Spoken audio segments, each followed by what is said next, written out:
Lynne, welcome to the Ballerinas podcast. It is an absolute honor to have you here.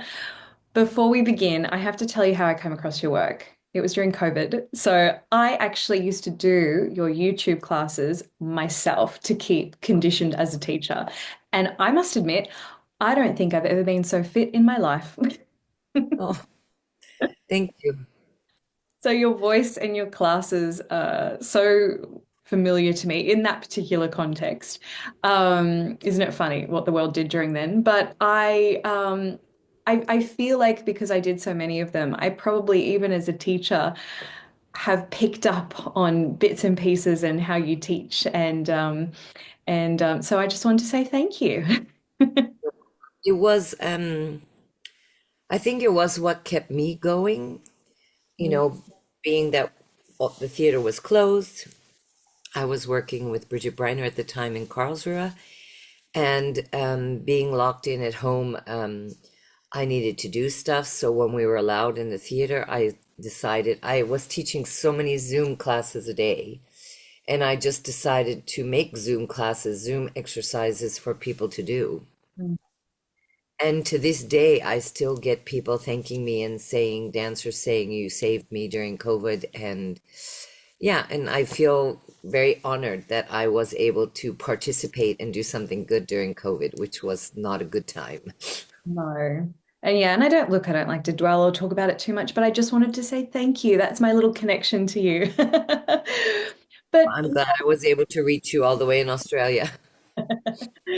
but yes, so today we are talking about teaching. So the focus of this particular series, as I said, is about the art and the impact of ballet teaching. And you were one of the first names to kind of pop into my head as I wanted to talk about this topic. So I wanted you to share a bit about your own teaching journey, perhaps even how you transitioned from your performing career into teaching, which initially then inspired what you now call the 4 point philosophy. Well, actually, I never thought I was going to be a teacher. Well, actually, that's not true. When I was a kid, my dream in life was to be an English professor. I never wanted to be a dancer. I did not study ballet when I was a child. I was an English buff. I studied Elizabethan and Tudorian history. I loved Mary Queen of Scots and Henry VIII and Anne Boleyn. They were like my heroines. Yeah. Someone in New York. Can you imagine? They were my heroines. And my dream was to be an English professor, live on a college campus, and get married to an English professor who smoked a pipe. Those are your childhood dreams. So I guess as a kid, I guess I always wanted to be a teacher. I just never thought when I didn't start ballet till I was 13. So I just never thought after a career in dance, I never actually thought what I was going to do, but I certainly didn't think I was going to be a ballet teacher. Yeah. And I started teaching when I was pregnant with my son. And I was in the Ballet de Marseille with Roland Petit, and he basically said, if you don't teach, you don't get paid. So I started teaching for the company. Brutal. And then Patrick Armand, his mother had a big school in Marseille. So I also started teaching for her. And then we became very good friends. And after I had my baby, I also taught for her. So that was like my first introduction, teaching the company in Marseille and teaching at her school. How old were you at the time?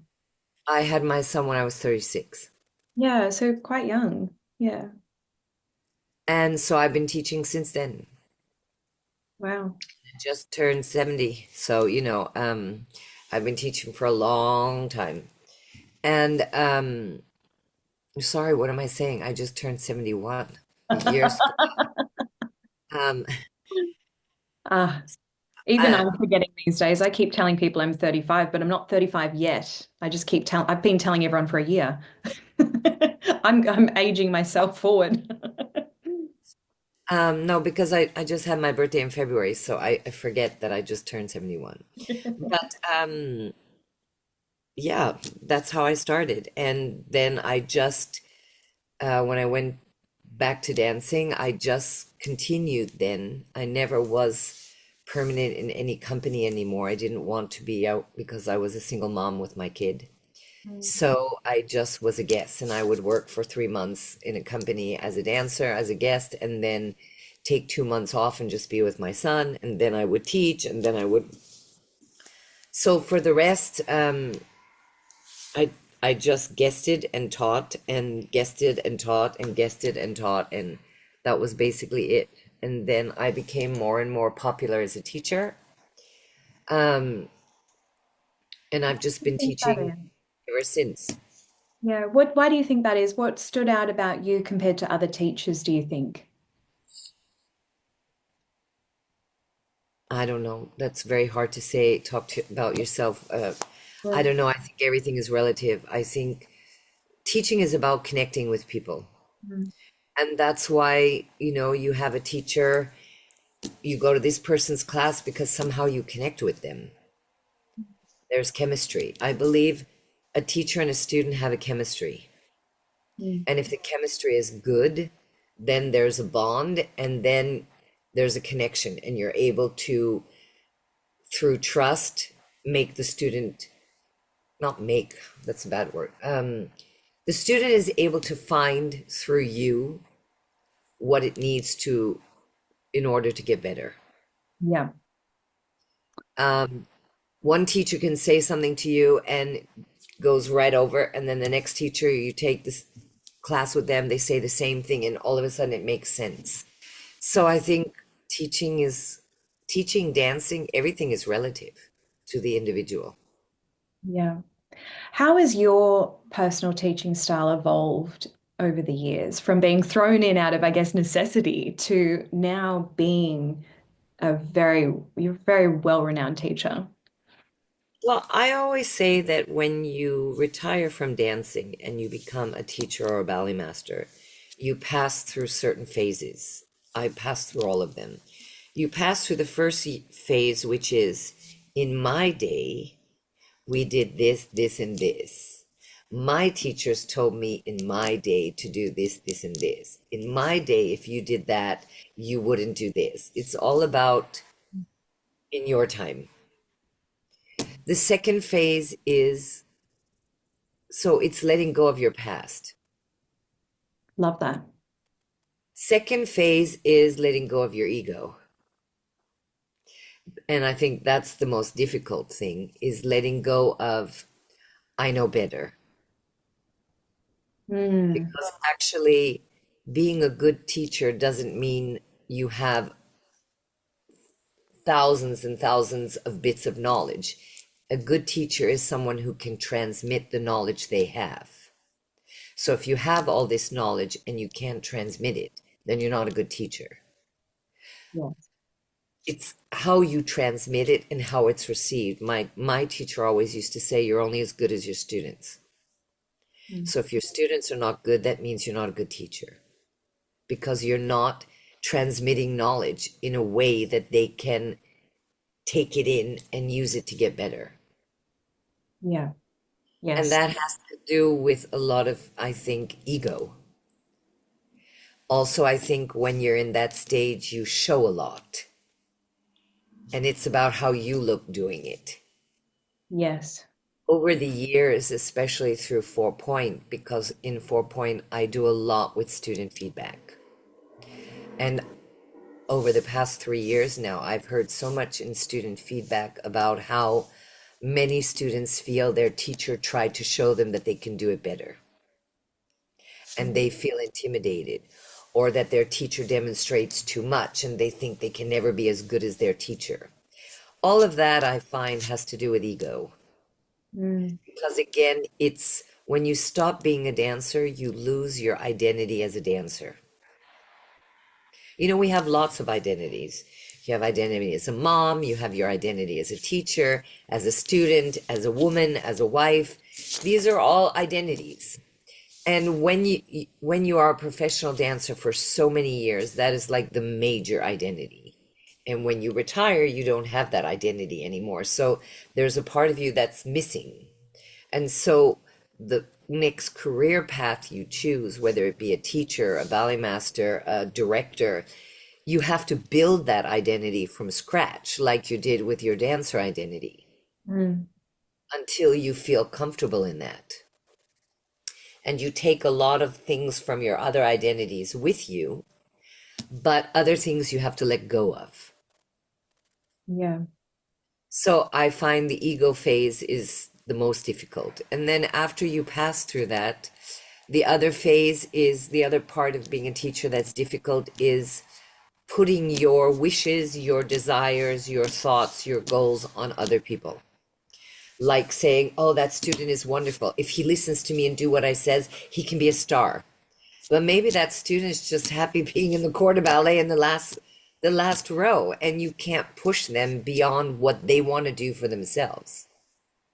I'm not saying there aren't students that need to be pushed, Mm. but I'm saying they need to be pushed at their pace, Yeah. not at your pace or what you want for them, but what they need. And Mm. so being a good teacher is also psychologically understanding the needs of your students. Mm. So I think there are many Schichten, many layers in being a teacher. I love how you just explained that. I really do. I had some very big aha moments in my head. I think it's also very important to understand Carl Jung, the psychologist, says that um, the collective energy of a class can make or break it. Mm.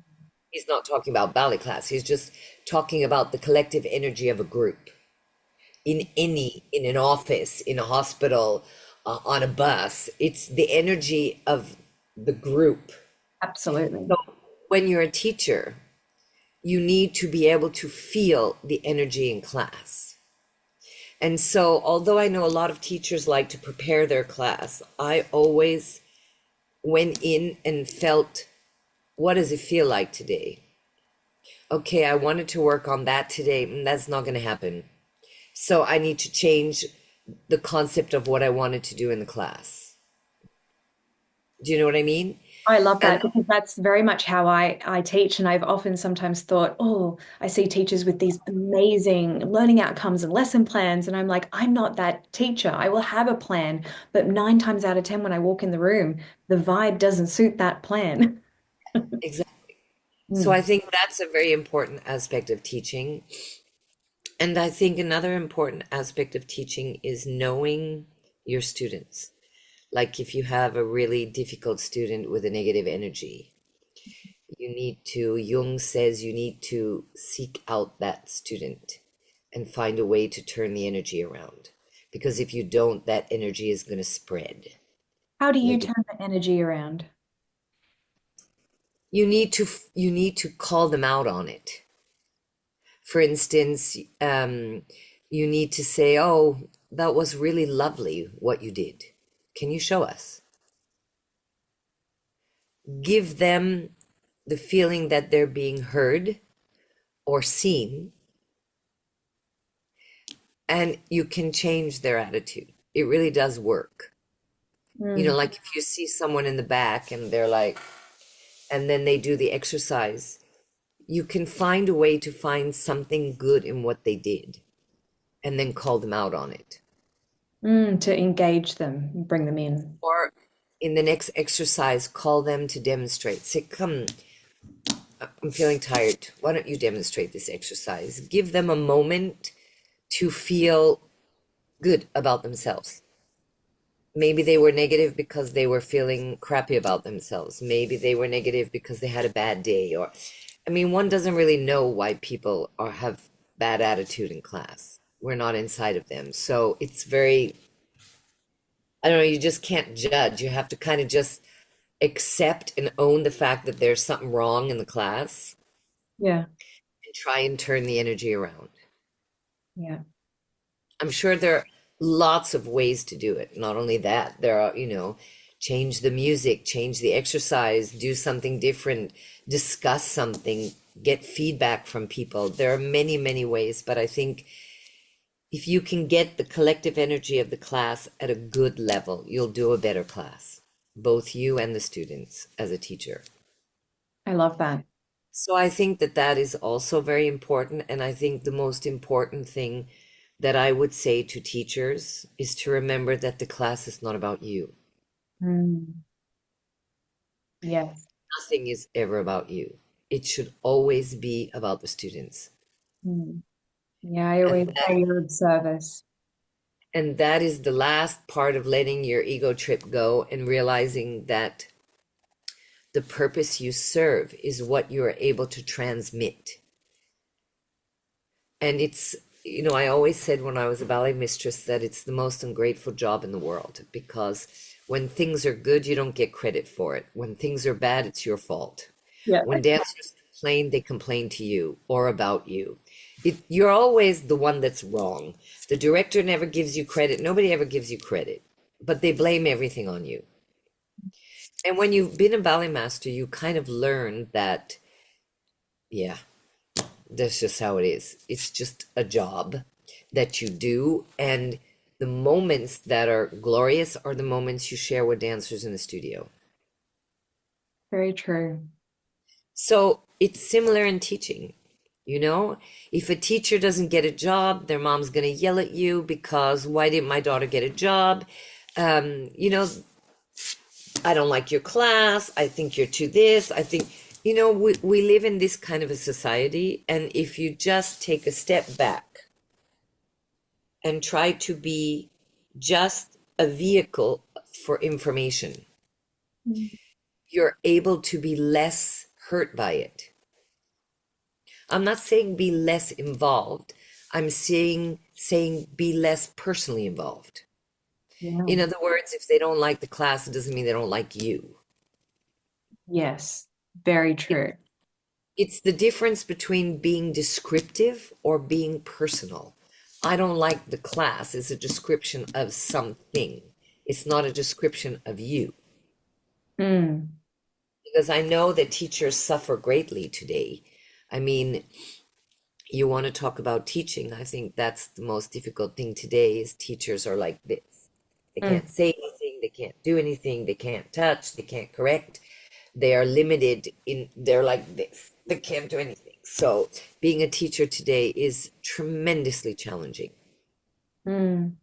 And as And someone who also employs teachers, I find that they're very shut off from feedback because they take it so personally. It's very difficult to deliver any feedback.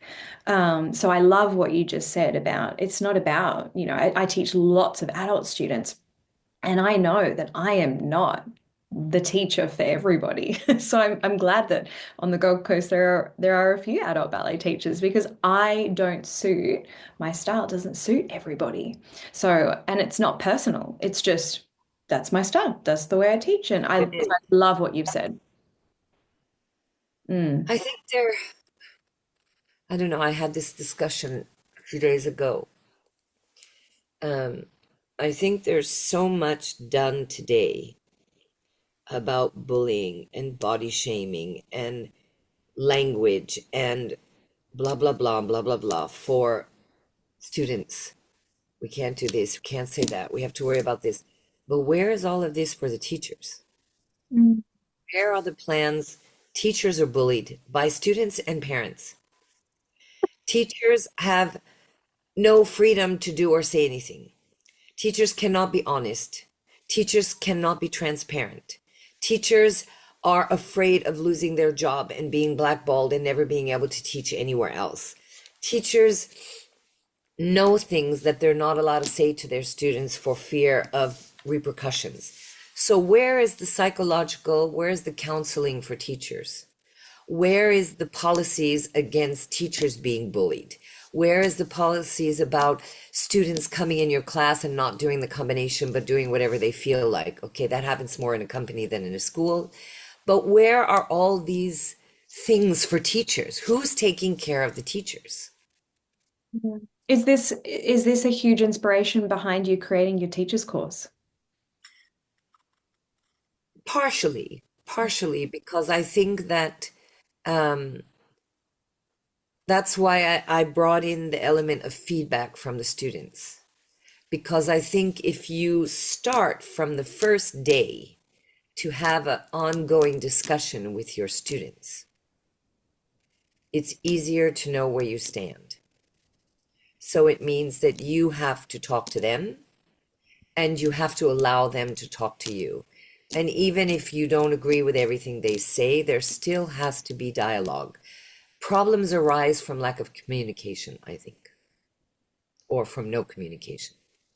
And so, for instance, when I do the 4-point course, after I teach a certain amount of material, then I have the teachers have to do one exercise. They have to teach the port de bras, the structure of the body, the alignment, and then they have to teach the exercise correct on a piece of music. And then I ask the students to give feedback. Was it a safe environment? Were you also, I teach teachers to always ask before touching. Mm.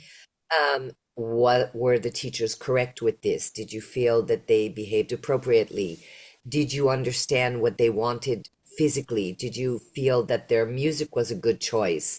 Did you feel that the exercise, because they will have done the whole workshop, so they will have seen me teach the exercise, they will understand what the exercise is for. Did you feel that the teacher got this across? And if so, why? And if not, why not? Mm. So I also challenge students to give feedback in a positive, productive manner. Yes, I explain to them that your teacher can't help you if you can't help them. So if there's something you're not learning and you don't speak up about it, how can they help you? very true.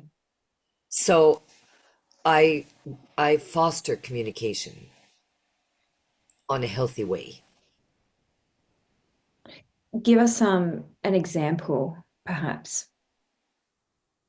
What do you mean of healthy communication? Yeah, just in the studio. I mean, I personally, just from what you just said, I love that you encourage to ask permission to touch. That was a big topic from the last series in this podcast.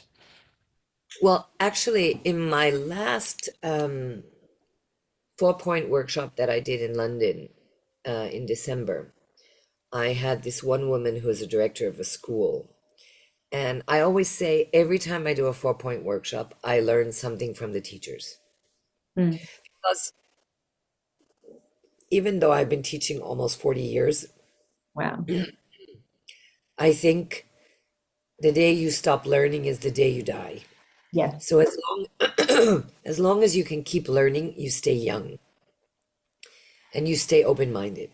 So always I have learned lots of things which I have added to my workshop from each one when I've worked with the teachers. Sorry. And Grab a sip, yeah. the last one we did, I had this one, she's a director of the school, and she actually came with two of her teachers. And because they teach a lot of young children, what they do is they ask the children to just stand there and close their eyes and feel good and turn the head to the right and turn the head to the left and just feel safe. Now, with your eyes closed, if there's anyone in the room who doesn't want to be touched, raise your hand.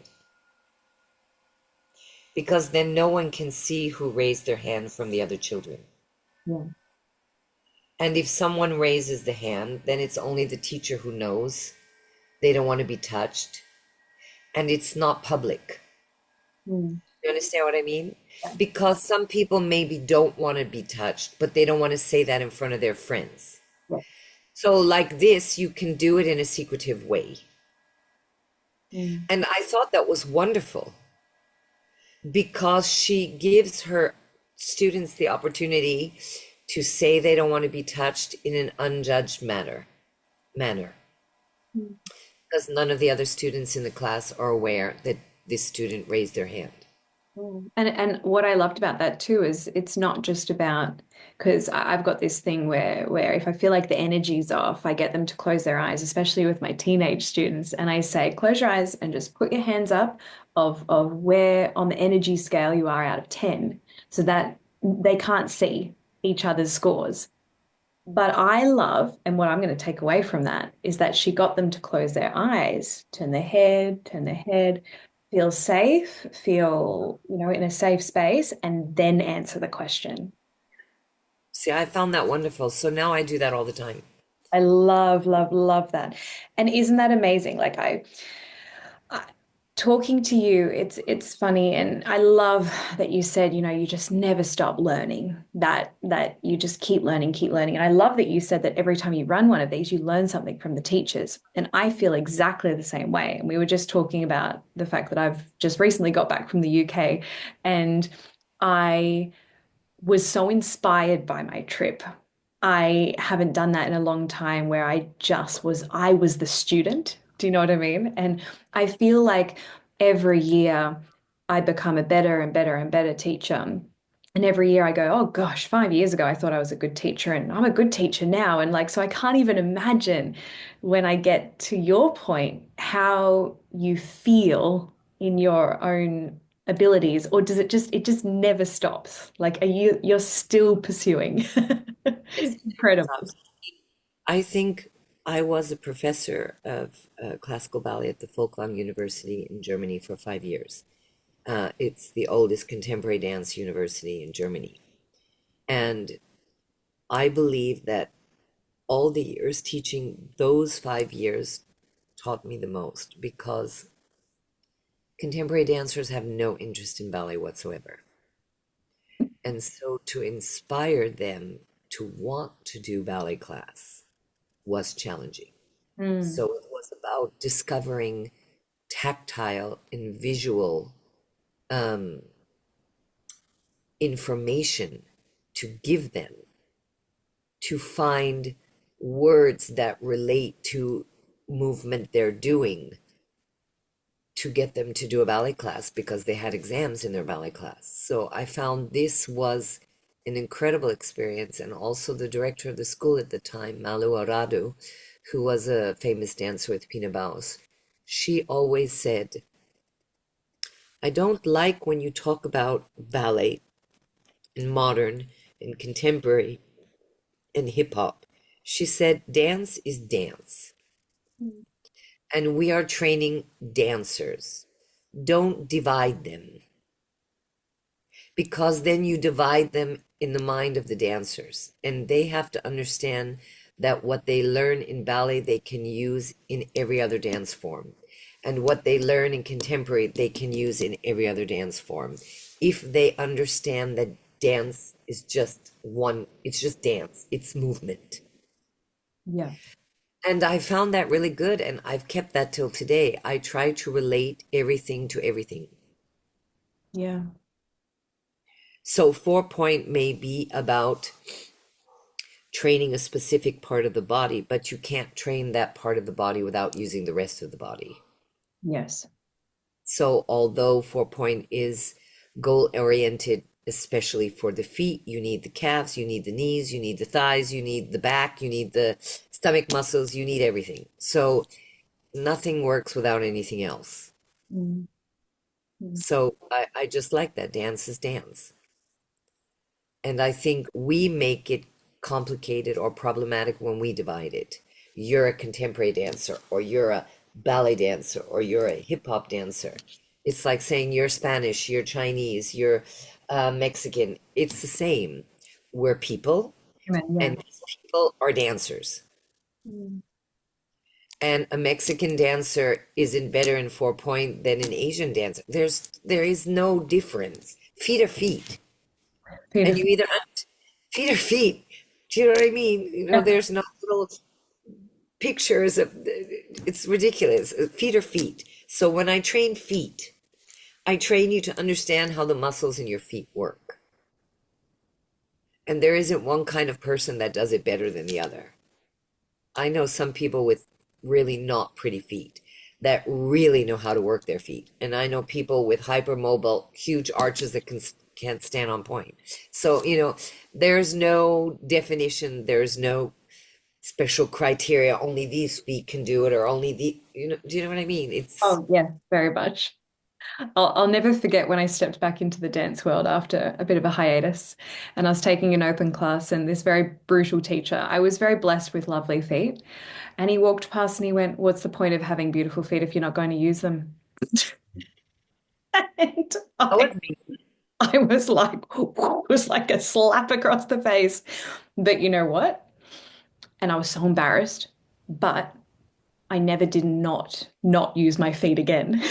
I tell you what, after that comment, I went through my demi point and three-quarter point and back again with every tendu. And I was never lazy with my feet again. So no, I do know exactly what you mean. I want to have a little bit of a change of pace. I wanted to ask you about something I'm very interested in and your thoughts, because you have touched on this in social media. In a world obsessed with fast results, and you work with younger students as well. How do you personally teach them, if you have any particular advice on the value of that patience and progression? I even find with my adult students there is a lacking of patience and understanding that ballet is a lifelong journey. Do you know what I mean? That we never stop learning. I feel like students today feel like there's an end goal, like a finish line, and there isn't. There's no finish line. How do you explain or teach that to your students? I think it's quite complicated. I mean, I think you have the aspect of the parents who have spent all this money for their kids to go to school. And at the end of school, they expect that their kid gets a job. So I think at the end, like I teach third year, that's the graduating year at EMB. So the goal of the parents is I want my kid to have a job. They're not thinking about the training after, they're not thinking about anything other than the fact I paid for my kid to go to school for 8 years and study ballet. And now the outcome is, if you had gone to college, where's the job? So I think there is this pressure which sort of blocks the viewpoint that they're still going to have to study for another 20, 30 years, however long they want to dance. I Yeah. think that's sort of that'll come once they have a job. So I think everyone is focused on this job. And the problem is we have dancers since COVID staying in their jobs longer and longer. I mean, dancers used to quit 38, 40. Now we have dancers reaching 50 that are still dancing. And so there's like a 10-year period of dancers that did not retire. Mm. And so all those jobs are missing for the ones that are coming out of the schools now. So there's an ever increasing amount of students and an ever lacking amount of jobs. Mm. And so then the second problem is that then they're looking for junior companies to join and graduate programs to join to fill up the gaps. So again, it's about quick, get a spot, get a job. This job situation sort of blinds all the rest. And they know that, I need to get there. That's my goal. So I think the only thing that I try to stress with my students is that everybody learns at a different pace.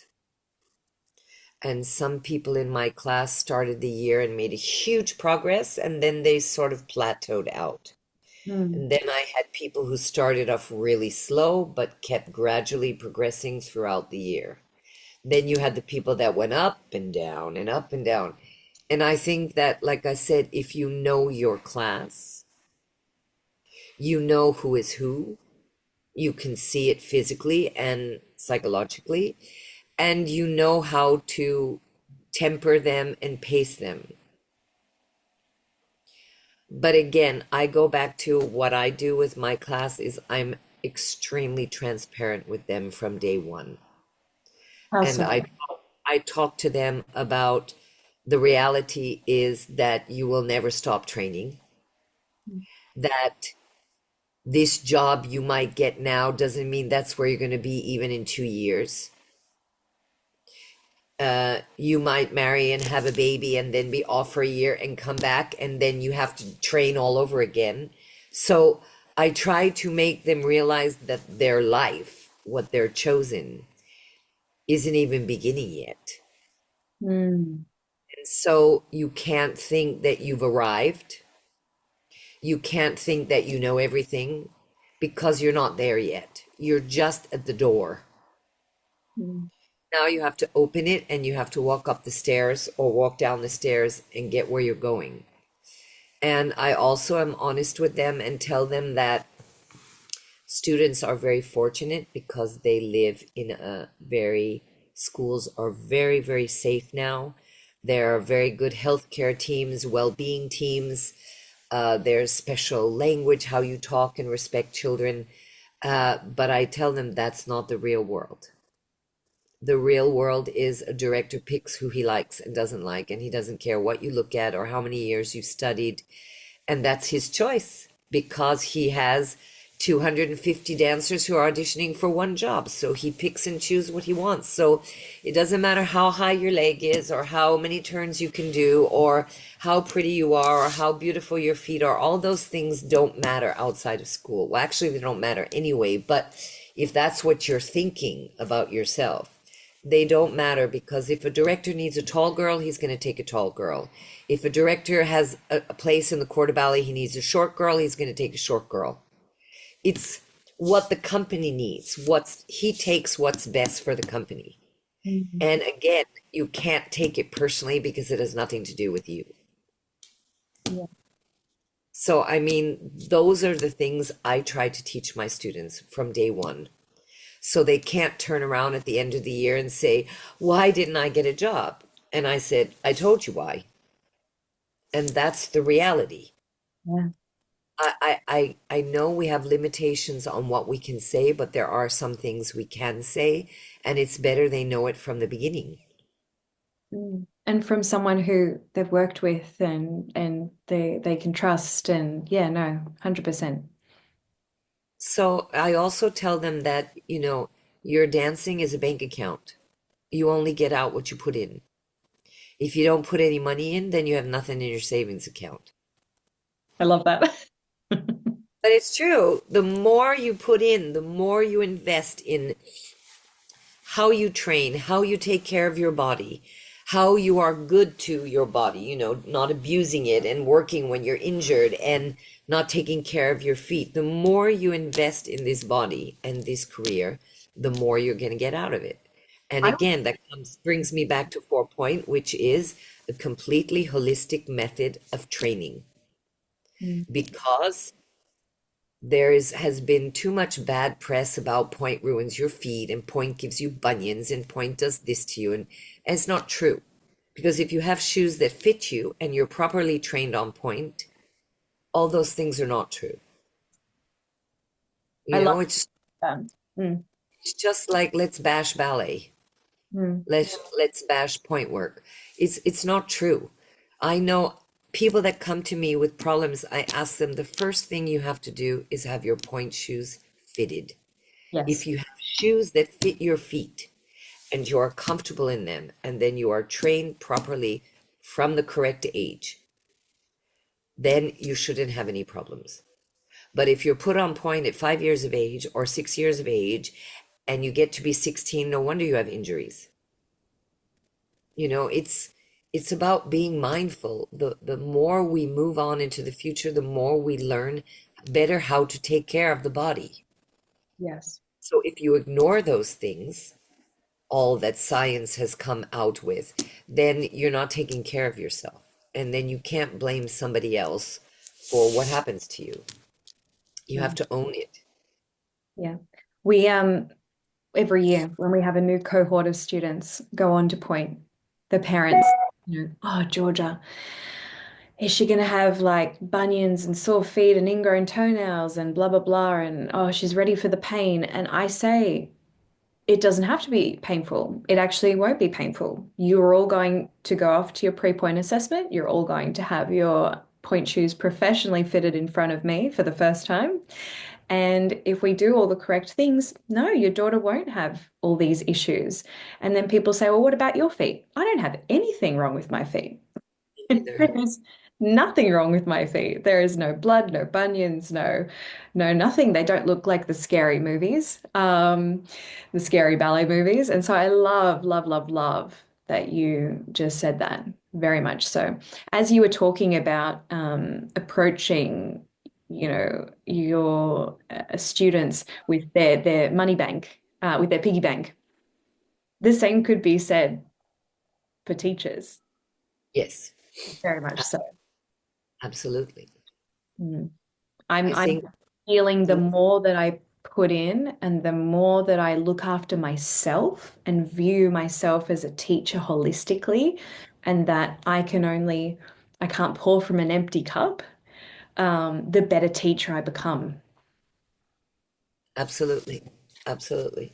Mhm. And that's why it's also good to keep training. Yes, I'm You- trying. Mm. Um, I wanted to ask you about we we've sort of spoken about it, but when you're looking at teachers, what do you think separates a good teacher from a truly great teacher? Or what do you see, maybe another way of answering this might be, what mistakes do you see teachers making? What I said, Yeah. in my day, we did this. Yeah. I remember one of my best teachers was my son Alexander. Oh, really? Yeah, because when I started working on 4 Point, which has been I've been working on it for 10 years now.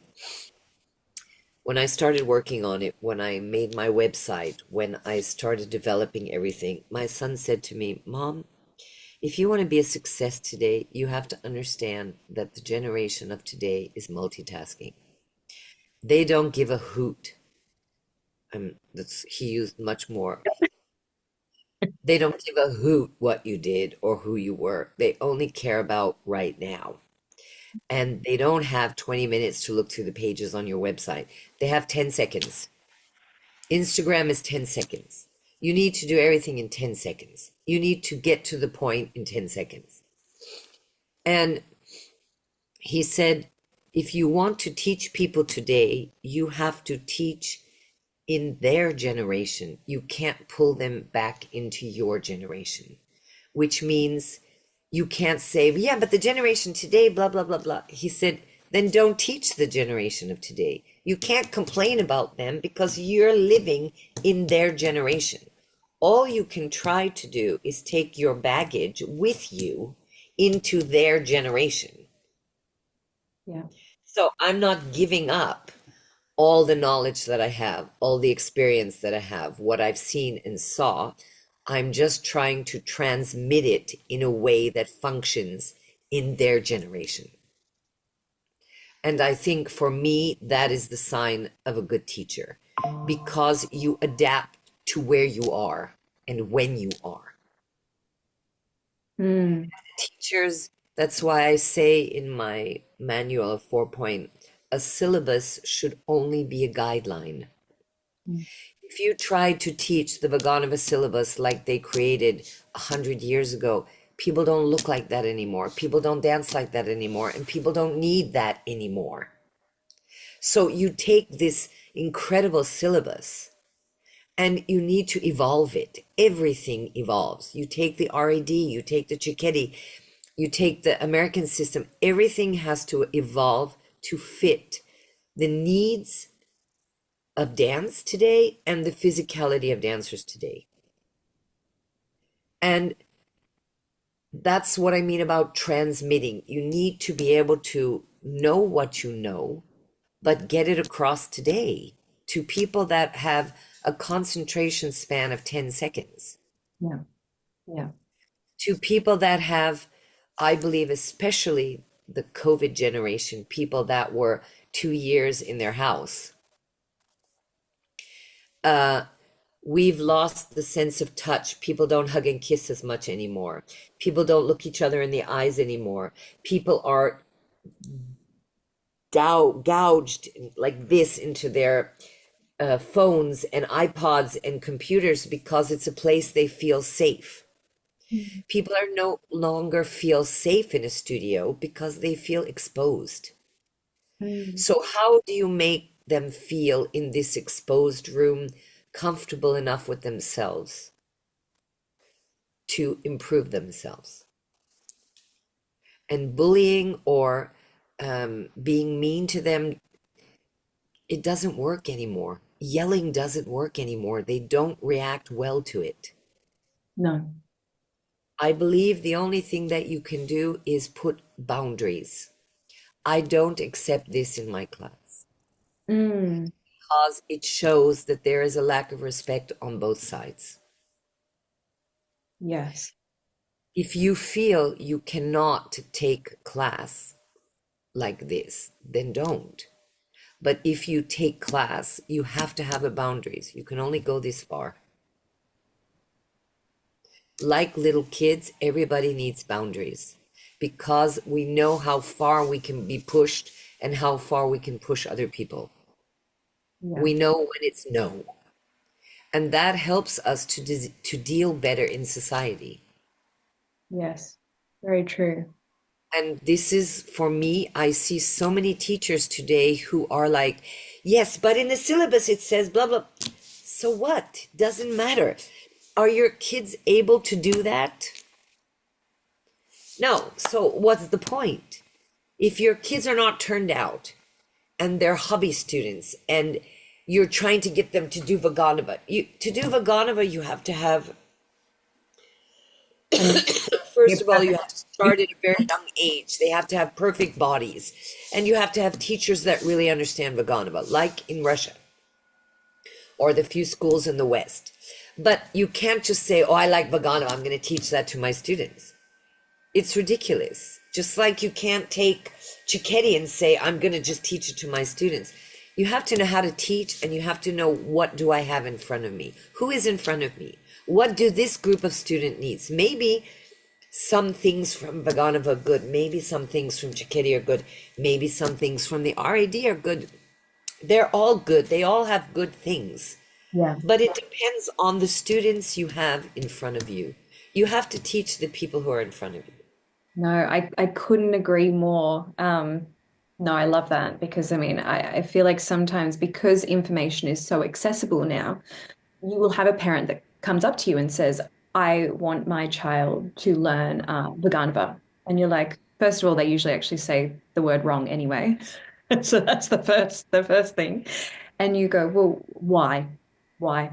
You know, oh, I also, I heard you're an excellent RAD teacher. I want them to learn that specific. Like, and so they have this information, but they actually don't quite understand what they're saying. And I completely agree with you in regards to, I call myself a blender, as in I learned and taught for the Australian Conservatoire syllabus, which is based on Vaganova. But then I did RAD as a child, but then I had RAD teachers Vaganova teachers at the Australian Ballet School.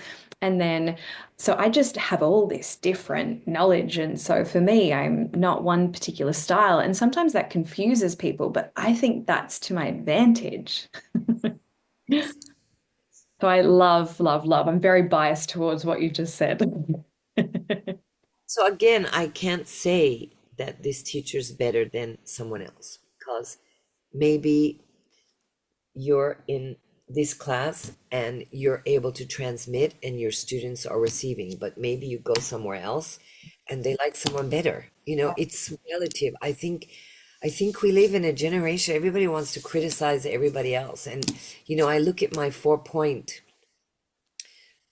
posts that I post, and sometimes I look at the comments, and people are just in such, they need to bitch, Ready they to need to complain, they need to talk about things. And sometimes I have to take the comments off because I think they get into these huge conversations about things they know nothing about. Like I have taught men on point, and I have a series on my website of point classes for men.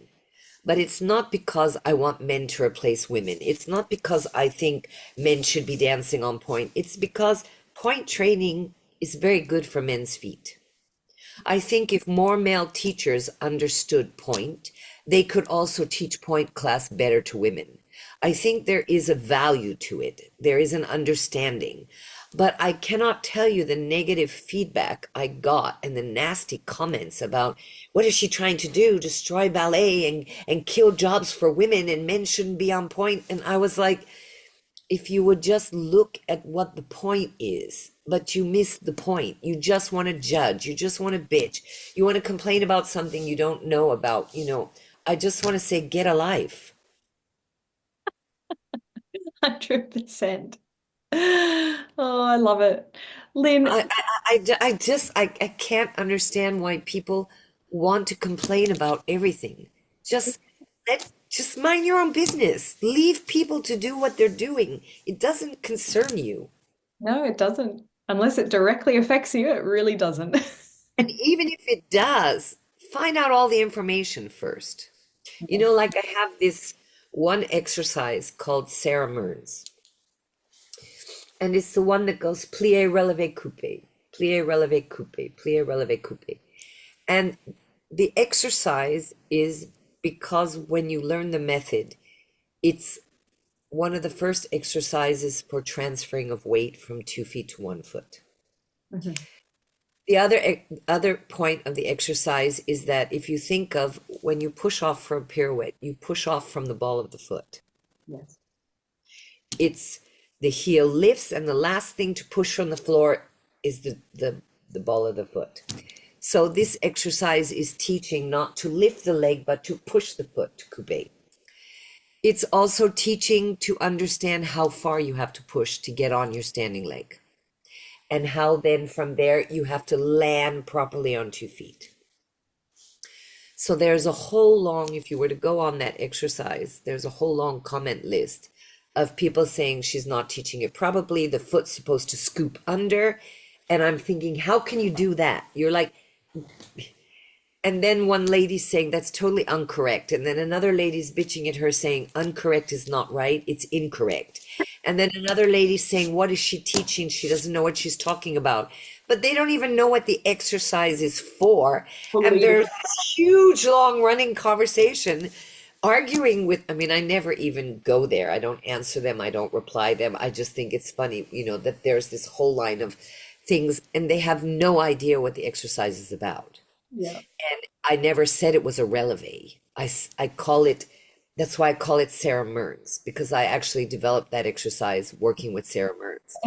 A lot of my exercises in the manual, in the teaching manual, have either names of musics or names of people that I developed the exercise on. And so it's just funny for me that people have to complain about it. Yeah. But it's none of their business. I'm not trying to harm them. I'm not trying to shove it in their life. If you don't like it, just don't go on my page and don't look at it. Do you know what I mean? It's like, I don't understand this. I don't understand why people don't have better things to do. I completely agree. I have watched that video of Sarah doing that exercise, and it's pretty beautiful to me. I just don't get it. Sorry. For me, it's like, I don't know. Yeah. But that is the world we live in, and I think it's just um I'm trying as a teacher to educate my students to be different. I love that. That is a great way to sum everything up. And I can't thank you enough for this conversation. I have really, really enjoyed it more than you will ever know. I found it incredibly validating. I found it incredibly insightful. I just can't wait to get into the studio tomorrow. I just feel like a buzz from my conversation with the Lynne Charles. I always ask my guests on this podcast, and I would love to know what keeps you balanced because you are incredibly fiery and passionate. I love it. What keeps you zen? What keeps you balanced, Lynne? Um, I would have to say it's difficult right now because I just moved here. Yeah. Everything is new for me, but I have been here now 8 months, and I think now I have found um, going to the gym, doing sauna, and finding time for myself. What do you So do? I'd when love I'm to. in the school, I can't work out because someone will always come and find me and ask me to go to a meeting or answer a phone call or see a parent Yeah. or talk to the students. So literally since I've been here, I have not been able to find time to work. And now I joined a gym and I go to the gym 4 times a week and I go to the sauna 4 times a week. And for the time that I'm at the gym, nobody knows where I am. Nobody can bother me. And I feel that I need that. I Mm. need time away because, as you said, to replenish your battery, to be able to give all your energy to your students, you have to have a full battery. When your battery's burnt out or half low, you can't, it's harder to give to your students. Yeah. So I think that the most important thing is to always make sure that your battery is charged Mm. and that, yeah, I sleep a lot. Yeah. I do. Isn't that funny? This year, honestly, like because I'm not, my son's about to, we spoke about this before we started recording, he's about to turn 2. And I feel like Oh, this, terrible twos coming. yeah, I think he's already there. He's got a bit of a temper at times. No, he's gorgeous. I feel like I'm out of the thick of that newborn baby all consuming, and I've been able to carve some time for myself, and I've been prioritizing, and I always loved the gym, and I got back into the gym, and isn't it funny, I'm loving sauna this year and incorporating that in for recovery. So I love that you said that, and I've been prioritizing my sleep. I used to come home, at 9 p.m. from teaching, sit on my laptop and get my inbox to zero. I don't do that anymore. I go to sleep and I feel so much better. And so, no, before you go, I'd love to know what do you do at the gym? Are you like get in there, get it done, or do you kind of just like feel it out? Oh, I do. I'm trying to do now. I have actually today I have a 12:15 appointment with the trainer, and he's trying to work out a plan for me so that I do one day lower legs, one day upper body, Okay. one day lower legs, one day upper body. Yeah. I always ride bike, Yeah. the bikes, and I think when I have time off, I will try to go every day because it's close to my house. Yeah. Um, but right now I can't manage more than 4 times a week. That's amazing. But sauna, steam room, actually I want to try and start swimming too. Wow. Yeah, Yeah. because they have a pool there too. So it's a really, really nice gym. Do you know David Lloyd? No, I don't. No.